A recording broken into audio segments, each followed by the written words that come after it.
안녕하세요. 2500년의 음악 역사를 이야기하는 닥터 도토리 TV의 정프렌치입니다. 얼마 전에 학부형한테 이런 질문을 받았습니다. 왜 서양에서는 체르니, 하논, 마이에를 선호하지 않느냐? 학부형님의 말씀이 맞습니다. 서양에서는 바이에, 하논, 체르니를 선호하지 않아요.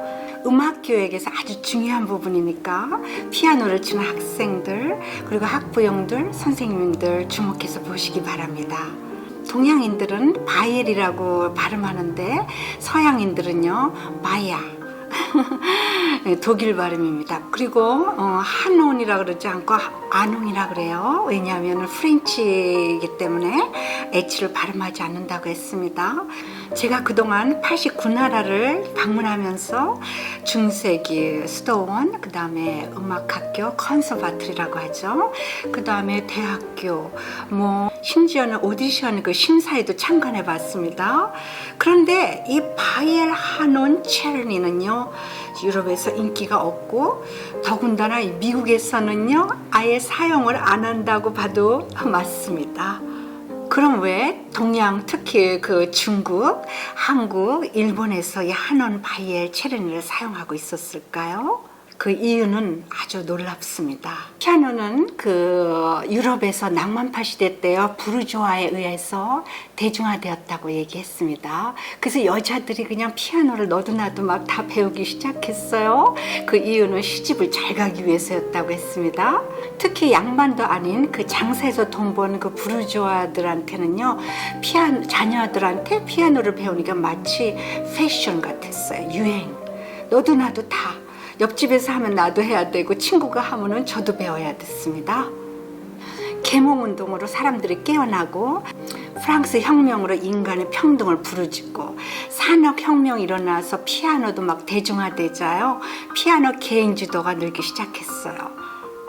그러니까 집에서 막 콘서트를 하기 시작한 것이죠. 이것을 챔버르 음악이라고 합니다. 챔버르는 프랑스어로요 방이라는 뜻이에요. 그러니까 거실에서 연주를 했다는 것이죠. 그리고 소규모의 그 음악 그룹들이 나오면서 피아노 트리오, 퀄텟, 퀸텟 이렇게 챔버 또는 앙상블이라는 음악 용어가 나오기 시작했죠. 고전파 시대 때 주요 음악 무대는요 제국주의 그 오스트리아의 특히 비엔나였습니다. 그 모차르트, 베토벤, 슈만, 슈베르트 전부 다 그 오스트리아에서 활동하지 않습니까? 독일이 단일 국가로 된 것은 19세기 말 1871년 그때죠. 이때 베토벤의 제자 체르니가 나타났어요. 그런데 그 무대 공포증이 있었어요. 그래서 무대에 올라가면 달달달달 떠니까 이거 음악가는 되고 싶고 연주는 못하겠고 하니까 연습곡을 많이 작곡하기 시작합니다. 그게 체르니 100번, 30번, 40번, 50번이죠. 그런데 동양에서도 이 유럽처럼요 19세기 초에요 계몽주의가 서서히 일어나면서 여성들에게 그 교육의 기회가 주어지기 시작하죠. 이때 중국에 속했던 홍콩이 1841년에요 영국의 식민지가 돼요. 그리고 중국의 아편전쟁이 시작됩니다. 아니 무슨 음악인들하고 아편전쟁하고 무슨 관계가 있냐고요? 음악인들이 아편을 벗고 헬렐레 했다고요? 그럴 수도 있죠. 영국은 아메리카에서 도둑질 하다시피 가져간 은들을 그냥 왕창 쓰면서 소비를 합니다. 그리고 중국으로부터 실크와 차와 이런 것을 막 그냥 수입을 했는데 갚지를 못하니까요.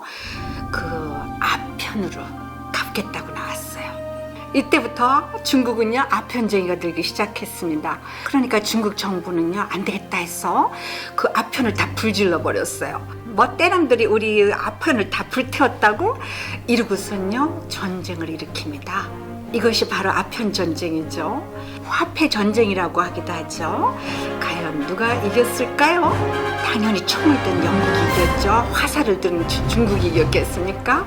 그 다음부터는 아편이 그냥 중국으로 쏟아져 들어옵니다. 그러면서 뭐가 들어오냐면요 사람 유러피언들이요 중국으로 쏟아져 들어오는 것이죠. 이 중국 상하이에 가면요 완전 그 유럽이에요. 거기다 프랑스 마을까지 있습니다. 아주 이뻐요. 가면은 또 일본은요 미국에서 그 유럽 개방을 푸시합니다.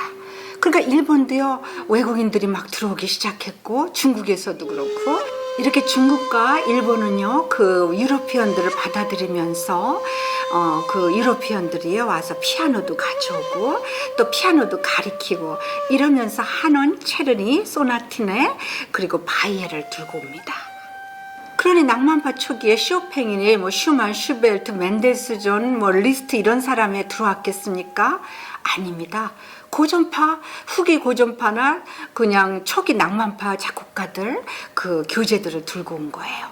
그 이후에 유로피언들이 물러났어도요, 그 동양인들은 계속 그 교재를 쓰고 있었습니다. 20세기 초가 돼서 유로피언들은요, 그 후기 낭만파들 거를, 그러니까 쇼팽이니, 리스트니, 또 누굽니까, 슈만, 슈베르트, 멘델스존, 이런 사람들 곡을 막 받아들이는데, 이 동양에서는요, 그 유로피언들이 남기고 간 바이엘과 체르니, 소나티네, 이것을 그대로 그냥 대대손손이 물려주고 있었다는 거 아닙니까? 그럼 당시 한국인들은 어땠습니까? 한국인들은요, 그 중국과 일본보다 근대 문화가 훨씬 뒤떨어져 있었습니다. 한국은 그 서양 문화를 받아들이는 게 낭만파 시대가 아니고요. 20세기 그것도 그 강점기 때 일본을 통해서 교육을 받기 시작한 거예요. 많은 한국인들이 일본으로 유학을 갔고 또 일본식으로 공부를 했으며 일본 교재를 사용하고 그뿐이 아니라 서양 음악도 일본식으로 배웠다는 겁니다. 제 아버님도 와세다 그 대학에서 공부를 하셨고 또 제가 어렸을 때 아버지가 사다 주신 책들이 거의 다 일본 책들이었어요. 제가 어렸을 때도 전부 다 그 바이엘, 체르니 그리고 소나티네 한원 거기에 의존했습니다. 너 어디 치냐? 체르니 30번이요. 그러면은 이제 중급반에 들어갔구나. 그리고 너는 어디 치냐? 그럼 체르니 50번이요. 그러면은 너는 아주 꽤 많이 쳤구나. 음악 전공할 거니? 이렇게 체르니에다가요. 그 레벨을 기준을 둔 거예요.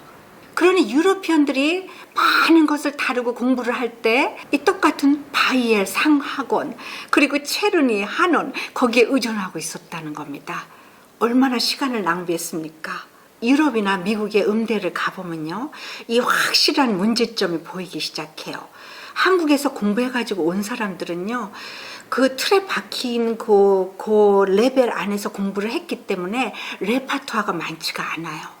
근데 유로피언 애들은요, 그냥 그 미국 애들도 그렇고, 바로 그 시대 때부터요, 20세기까지요, 많은 것을 다뤘어요. 이어 트레이닝도 공부하고, 하모니 공부하고, 사이드 리듬 공부하면서 테크닉. 이걸 빠삭하게 다 마스터하고 이미 들어왔기 때문에 음악 시간에 룰루랄라 하면서 공부합니다. 그런데 이 한국이나 일본이나 중국에서 온 그 유학생들을 보면요, 하모니니 모든 것을 다 시작을 해야 되니까 엄청 어려워해요. 그뿐이 아닙니다. 이 서양 애들은요, 임프로바이제이션에도 아주 선수예요. 곡 하나 딱 내놓으면요, 그냥 막 임프로바이제이션을 하는데 이 동양인들은 그걸 따라가지 못한다는 겁니다. 그 이유는 바로 어렸을 때 그 똑같은 교재로 계속 이렇게 차곡차곡 올라갔기 때문에 많은 시간을 소비하는 동안에 유로피언이나 미국 학생들은 많은 것을 다뤘기 때문에 임프로바이제이션에 능한 것입니다. 이 동양인들은요, 또 오디션 잘 봐요. 너무너무 열심히 그 오디션을 준비했기 때문에 딱 오디션 볼 때 보면요, 피아노를 엄청 잘 쳐요. 근데 문제는 공부하면서입니다. 못 따라가요. 물론 그 아주 아웃스탠딩 하는 학생도 있어요. 그 한국인들도 보면은 굉장히 이렇게 타고난 그런 음악가도 있는데 거의 대부분이 그 하모니도 어려워하고 임프로바이제이션도 어려워하고 그뿐이 아니라 음악 티어리 같은 것도요, 공부를 다시 해야 되니까 그 시간을 거기다 다 낭비하는 거예요. 피아노 선생님들의 그 학생들이요, 피아노를 아주 치기 싫어하거나 또 여러분의 그 자녀들이 막 피아노를 막 기권하려고 할 때 가만 들여다보세요. 반드시 이 교재 선택에 문제가 있습니다. 엔조이를 할 수가 없는 교재들이에요. 아주 한정돼 있고 그냥 떴다 비행기 그 다음에 치면은 그 다음에 또 나비야 치고 또 그 다음에 뭡니까 랄랄랄라 한예찬가 치고 거기서 다 그거를 계속 1년 동안 붙들고 있는 거예요. 한호는 그래도 좀 낫습니다. 한호는 중간쯤 가면은 스케일이 나와요. 그런데 한호는 1번부터요 37번까지는 계속 그걸 칠 필요가 없는 것입니다. 그냥 한두 개만 가리키고 그 다음에 스케일로 바로 들어갔어야 돼요. 근데 그거를 1년 이상 치고 있지 않습니까? 체르니는 어떻습니까? 100번에서 50번까지 뛰려면 이거 몇 년이 걸립니까? 정말 헛수고 하는 겁니다. 여러분 오늘부터요 바이엘이나 체르니, 한온, 그 다음에 소나티네 이것만 집중으로 치고 있다면은요 스탑하세요. 창의력도 없어지고 그 다음에 그 인터레스팅 그 흥미도 없어질 뿐더러 기권하기 아주 쉽고 또 자기가 그 엔조이를 못하니까 그것을 남하고 쉐어를 하지 못하는 거예요. 바로 그 음악부터 20th century 뮤직까지 아주 골고루 다루면서 뭐 재즈도 배우고 뭐 가요도 배우고 뭐 여러 가지를 다루면서 임프로바이제이션도 하고 이러면서 음악의 그 영역을 아주 넓혀야 됩니다.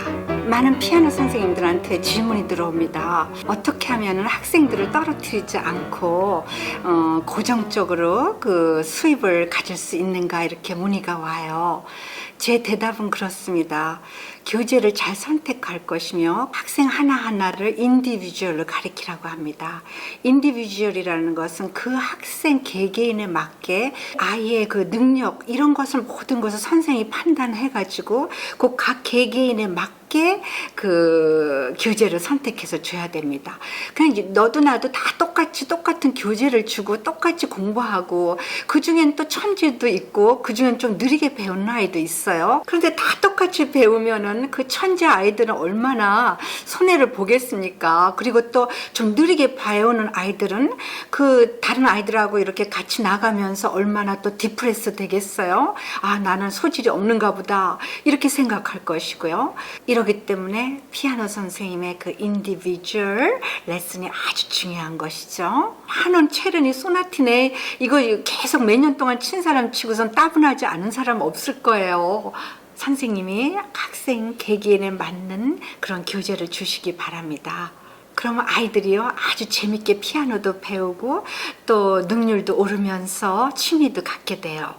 오늘부터 선생님들이나 그 음악 배우는 학생들 그 한온하고 소나티네에서 몇 가지만 이렇게 뽑아내고 그다음 한온에서는 스케일이 아주 중요해요. 그 음계 연습하는 거 그거 외에는요 그냥 던져버리세요. 소나티네 바이엘 던져버리세요. 자, 그러면은 오늘은 음악 교재에 관해서 말씀드렸습니다. 그럼 여러분 건강하세요. 다음 방송에서 뵙겠습니다. 바이.